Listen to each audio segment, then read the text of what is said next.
one is the mass when a body is at rest, and that is actually called the rest mass. And when the body starts moving, okay, it will basically have a relativistic mass. If the speed is compared to the speed of light, that mass is relativistic mass. So this is something which we are going to check today, but before that we have to know what is the idea of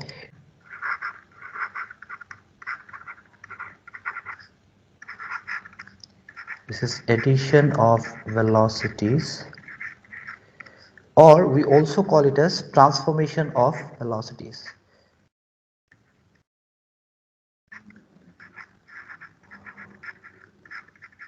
Transformation of velocities.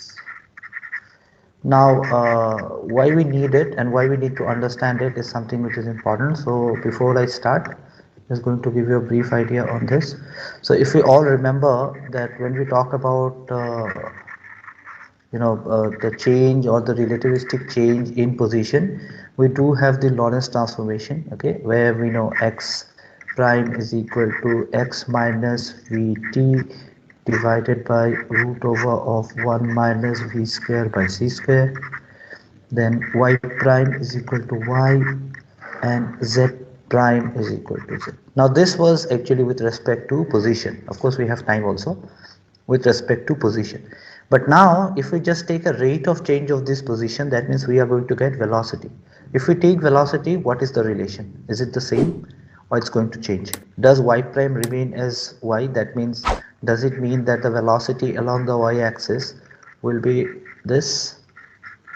The answer is no. Okay, so why? This is something which we are going to check today. So today's aim would be actually to know that even if the coordinates are equal, the velocities might not be same, and this is something which we actually call as the relativistic velocity. Okay, so let's just check mathematically how does that happen. We are going to consider some scenarios here and then we are going to understand it better. So let's imagine we basically have these coordinates as usual, okay, and whenever there is a change or motion involved, we know that we can actually bring in our ideas of relativistic concept and calculate them. Okay, so this is almost towards the end of our syllabus for special theory of relativity. Okay, so this is almost the final topic, you can say. This is the second final topic. After that we are going to do relativistic mass, right? So we basically have, let's say, a point here, and let's say this is a mass which is at P, and this is having a motion in this particular direction. Okay, and position we do understand. Okay, position we have already given an argument that it will be different when observed from different frames of reference. Okay, similarly for velocity also, the velocity of this particular point P, okay, this particular point P, okay, is different when observed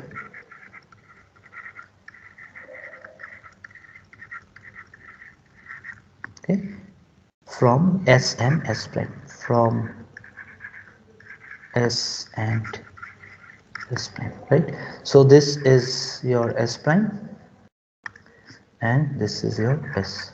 So we are just going to analyze this now, okay, from different frames of reference. So let's imagine we have this frame of reference which is S, okay, and we have the point P which is moving, okay, and if we want to know the velocity, we should know two different positions, and we should know by what time they have shifted from that point to the other point, right? So maybe this is your first position of P, right, and the coordinates here may be x1, y1, z1, and the time is t1. After some time, okay, maybe the particle has moved to this particular point, and this is x2, y2, z2 and t2. Okay, so that means it has changed its position from time t1 to t2. It has moved a distance of x2 minus x1, right? So from this we can easily find out what's the velocity, right, in this particular frame of reference. Okay, so I'm not naming it s or s prime, maybe I'm saying that you are inside this frame of reference. Okay, and then you can actually find out the velocity, right? Therefore, let's say we are interested in finding out the velocity of p. So I will just say that velocity of p, what is it? It's ux is equal to x2 minus x1 divided by t2 minus t1, right? So velocity is the rate of change of position with respect to time, right? So rate means time. So that means x2 minus x1 divided by t2 minus t1. That should give me the velocity. Similarly, if there is any change in the y coordinate, I should have it as this one as y2 minus y1 divided by t2 minus t1, right? So we are just imagining this to be happening, okay, and there is a change in all the directions. This is z2 minus z1 divided by t2 minus t1, okay. So there might be a change along the x, y and z axis. That's why I'm saying it's x1, y1, z1 and x2, y2, z2. So right now I'm not saying that it's moving only along the x axis. Maybe it's moving along all the three directions and there is some kind of changes. Why I'm doing this? Because you will get some problems where you will basically see there is a variation along the y and the z direction also, and there you can actually use this addition of velocity idea, right? So this is what is happening in the unprimed coordinate. In a similar way, we can also consider this in the primed coordinate. Okay, so if we just take up the primed coordinate, okay, primed coordinate also the answer would be similar, right? So here we basically have, let's say, the prime coordinate which is moving, okay, and you can consider the position of P is also changing with respect to this coordinate, right? So what we can say is we have it here, maybe two different situations. It's for the same x1 prime, y1 prime, z1 prime and t1 prime, right? This is one position. After some time it moves to this new position. This is x2 prime, y2 prime, z2 prime and t2 prime, right? So similarly for the prime system also we can write it down as ux prime is equal to, so when you write it down in your exam you have to write down all these things. It's important. Also it looks like things which are repetitive, but then you have to write down all the three axes important.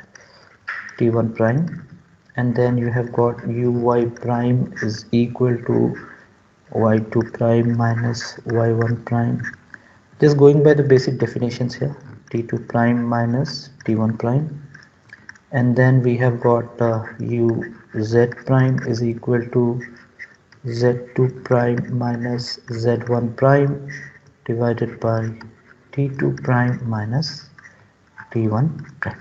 Okay, and what we do here is, now since we are talking about transformation of velocities, and as I told you at the beginning of the class of the topic of special theory of relativity, transformation का मतलब ये होता है we are connecting the two coordinate systems, right? Transformation means we are connecting the two coordinate systems.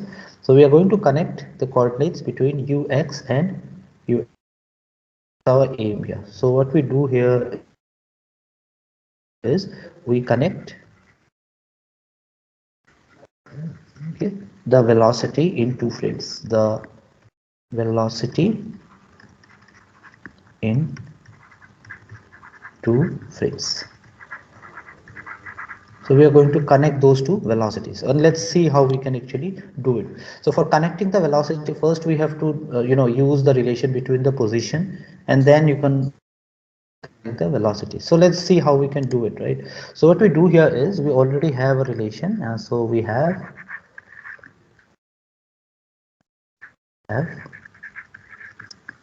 what was our relation? X prime is equal to x minus vt divided by root over 1 minus v square by c square. So I just take it to be gamma. Okay, and then we have got y prime,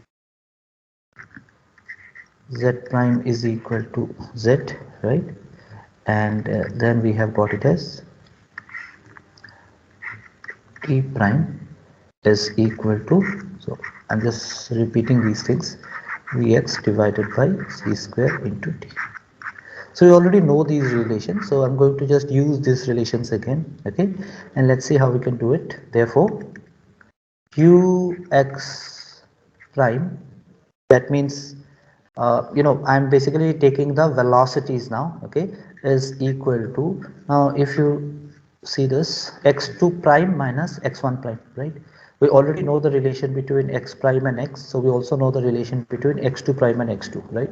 So what is my x2 prime? Okay, so x2 prime is nothing but, use this relation, this is x2 minus vt2, simple derivation, okay, into gamma x2 prime minus x1 prime. What is my x1 prime? Again I will use this relation, this is x1 minus vt1 into gamma, right, divided by t2 prime, we'll take this, so this is t2 minus vx2 divided by c square into gamma minus t1 minus vx1 divided by c square into gamma. So even if I don't do it, you can actually simplify it on your own, and we can see that all the gamma terms are actually getting cancelled out, right? And what we can do here is we can come, so these gammas are there, not there anymore, right? Getting rid of this x2 minus x1, so maybe I can take this together, x2 minus x1, and then I can take this v outside and maybe I can take it as minus v. If I take minus v, this will be t2, so this will be t2. I've already taken out the minus sign, and then it's there, so it is t1. This minus sign I've taken, so this minus sign remains, so t1 t2 minus t1, right? So you can just simplify it. Here also it's the same thing. At the denominator, what I can do is I can write it down as t2 minus t1 minus v divided by c square into x2 minus x1. So I've taken out v divided by c square outside, and I have taken it to be x2 minus x1, right? So you see, we are basically having some terms here. We are just going to modify it. What we are going to do is we are going to divide the numerator and the denominator by t2 minus t1.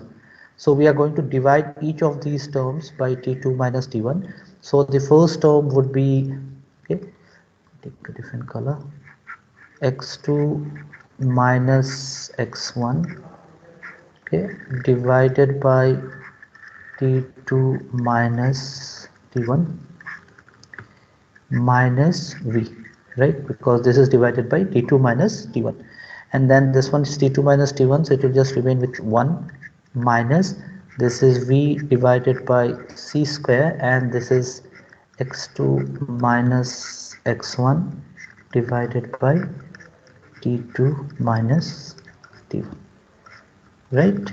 So we can say what we are doing here is dividing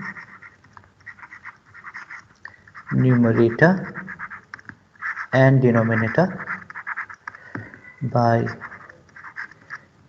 t2 minus t1, right? So that's important. So we basically have a relation here which is very simple. So what we see here is this is the relation that actually we are looking for. So what's our relation? It's ux prime, so it is ux prime is equal to x2 minus x1 divided by t2 minus t1 is nothing but ux. Okay, so we can replace it here. So this would be ux minus v, right, divided by 1 minus v, this is also ux, into ux divided by c square. So this is our velocity transformation relation. We also call it as addition of velocity. You can clearly see the importance here, okay? It simply means, okay, it simply means that we can have the frame moving at a velocity v, but at the same time the particle will also have some velocity of its own. This will also have some velocity of its own. What does it mean? You are inside the bus, okay, and the bus is moving with a velocity v, okay, and someone is observing from s frame, but your friend who is inside the bus, he or she is also moving inside the bus. maybe going ahead with some velocity, okay, from the back of the bus to the front of the bus with some velocity. So that means the position of p inside the bus also changes, and the entire bus also moves with a velocity v. Now in such cases, how do I add up the velocity? Okay, how do I add up the velocity? In relativistic cases, this is the way that we are going to add up the velocity. Okay, so this is important. So imagine this, if the velocity of the bus is very low, this numerator will be negligible, but here it will be nothing but the relative velocity, right? If you remember relative velocity, if they are moving in the same direction, it's subtracted. If they are moving in the opposite direction, it is added. Okay, so we are saying it's moving in the same direction, so it is subtracted. So you know, if you take ux prime is equal to ux minus v, v is the velocity with which the bus is moving, ux is the velocity with your friend is moving, right? And you can take the magnitude of this and you can find out what is the relative velocity. Okay, so this is the relation for relative velocity, which is important, and let's mark this as a. So in a similar way, we can also find out if there is any change in the y-axis, right? So let's just try to find out what is the relative velocity along the y-axis. So for that, what we are going to do is we are going to just repeat whatever we did just now. So now uy prime, okay, uy prime is equal to y2 prime minus y1 prime divided by t2 prime minus t1 prime, right? So I think you can do the calculations on your own. It's very simple, right? So in general, we know that y2 prime and y1 prime are already there, right? So if we just go back here, right, we're talking about uy prime, uz prime, okay, but we know what is our y prime. If you look into this system, it is y is equal to y prime is equal to y, z prime is equal to z, right? So we do understand now that, yeah, any doubts? So we do understand now that this velocity with which the entire frame is moving, now we understand the difference here. The velocity with which the frame is moving is along the x-axis. There is no change. Okay, that is not moving along the y-axis or the z-axis. But the person, maybe your friend who is moving inside the bus, he or she will have a motion along the y-axis, x-axis and the z-axis. So this is a different scenario altogether. Previously we said, every time we said that p is not moving, it was fixed. This time p is also moving, and that motion is along x, y and z axis. So this coordinate is fixed along the y-axis, and hence we can consider this relation of y prime is equal to y. Now we are going to find out what is the velocity, okay, in terms of that. So y2 prime will be y2, no changes. y1 prime will remain as y1, no changes, right?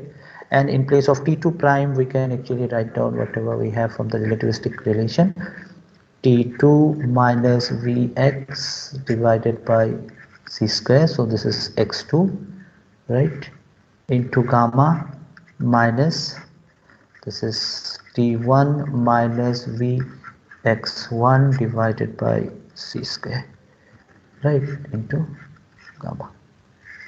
So this is the relation that we are going to simplify now. Okay, so you can actually do it on your own, but I think it's very simple. We can take it to be y2 minus y1 divided by, we can take gamma here common. Okay, gamma is common for both the cases, and then within bracket we can take t2 minus t1. So I'll just replace here and put it like this, t2 minus t1 minus v by c square, I can take it out common, v divided by c square I can take out common, and then this would be nothing but x2 minus x1. So that's our relation that we have.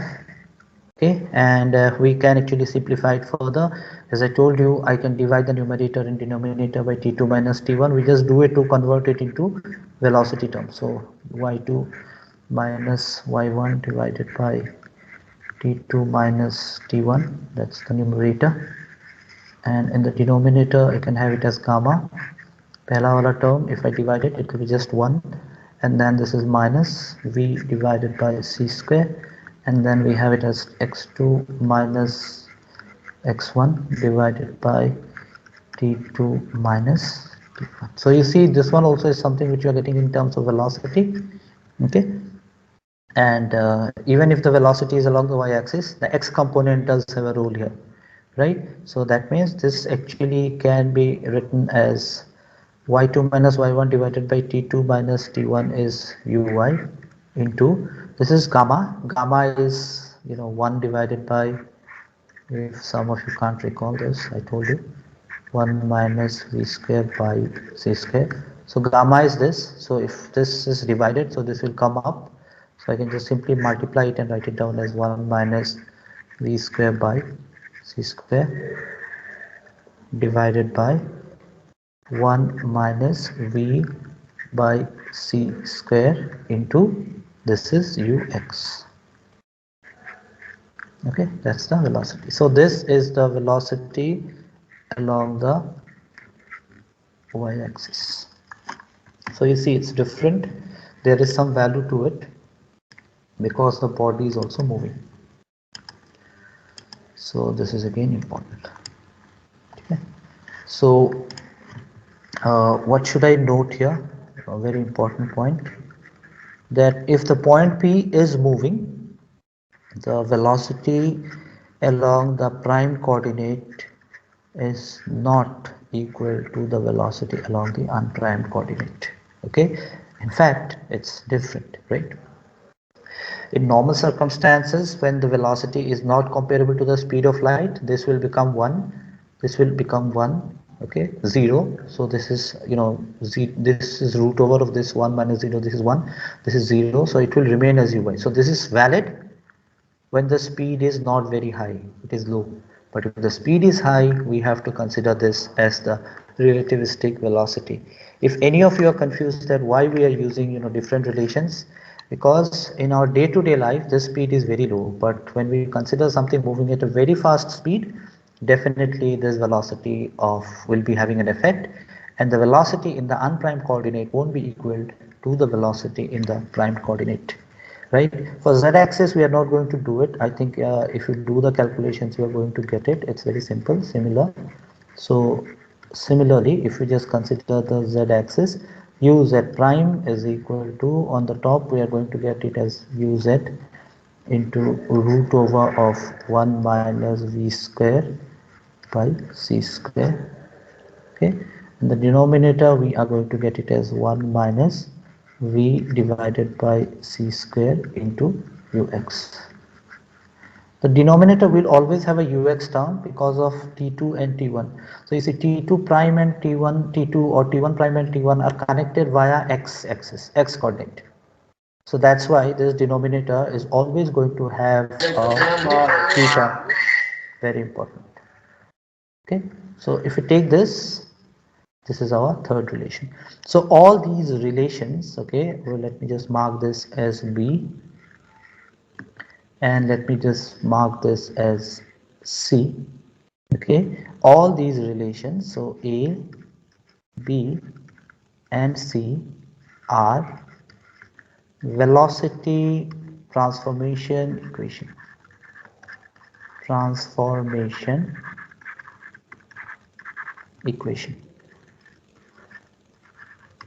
Okay, very important.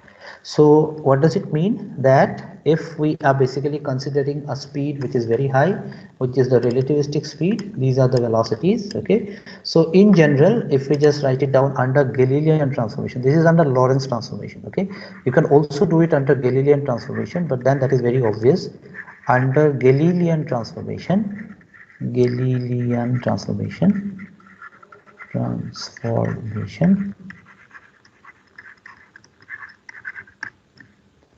x prime is equal to x minus vt, we know it. Y prime is equal to y. Z prime is equal to z. Right? Galilean transformation ka matlab the velocity is low, right? And t prime is equal to t. So we have found out what is this transformation under Lorentz transformation for the velocity. So ux prime will be nothing but ux minus v, because under Galilean transformation the velocity is low, so ux minus v, this part will become 0, so it is ux minus v divided by 1. Okay, so in Galilean transformation the only thing that we should remember is that when it is v, the velocity with which the frame of reference is moving is much less compared to the speed of light. So ux prime is equal to ux minus v, uy prime will remain as uy, as you can see in this relation, right? ये zero हो जाएगा, ये zero हो जाएगा, uy prime और uy equal हो जाएगा, right? Similarly uz prime is equal to, so if I ask you a question to verify it under Galilean transformation, you can actually give that argument that v is much less than c, so these relations will get simplified and I'll have this. Okay, so this is actually the relation for addition of velocity. Now why is this important? Because we are going to derive the relation for relativistic mass and there we are going to use this relations. Okay, so जब भी हम लोग velocity की बात करते हैं जहाँ पे हमारे पास एक पॉइंट है, राइट, एंड वो मूव कर रहा है, this is a mass which is moving from one point to the other, and there is a change of coordinate system. So along with this velocity, the mass is also moving and it also has a velocity of its own. We have to consider both these velocities. Which velocities? The first velocity is the velocity of the frame of reference, that means this velocity, and the second velocity is the velocity with which the point P moves from a position x1, y1, z1 to x2, y2, z2 in time t1 to t2. So we have to add both of them, and that is why it is called addition of velocity.